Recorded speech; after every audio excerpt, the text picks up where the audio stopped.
The other day, I was talking to a friend of mine who happens to be a clinician at the beginning of his career. And he called me really, really excited because he had what he described as a beautiful session with the client. And I said, what made it so beautiful? And they do a different kind of therapy. They don't do solution-focused brick therapy. So I said, what made it so beautiful? And they talked about how they just knew what they were doing in the session and they applied these techniques and these strategies and how it just felt really good to do that session.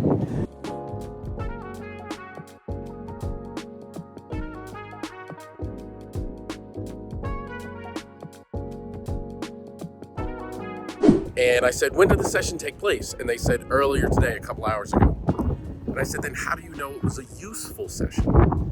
Because the only way we know it's a useful session is if the client experiences change from the session. And he was saying, I don't know, it just felt good to do it.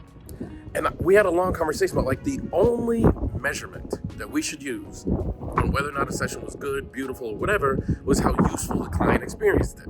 In essence, did change happen as a result of that conversation? And you can't know that 2 hours after the session. Some time has to take place.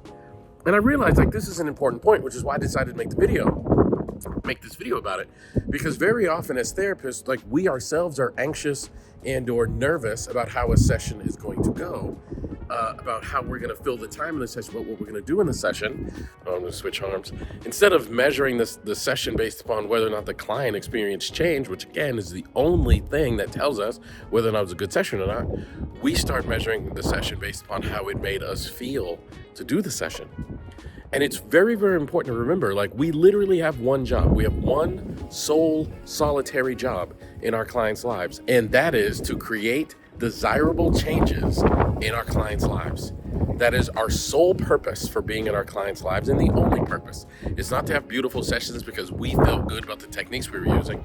If the session doesn't produce useful and desirable changes, then it was not a good session, period.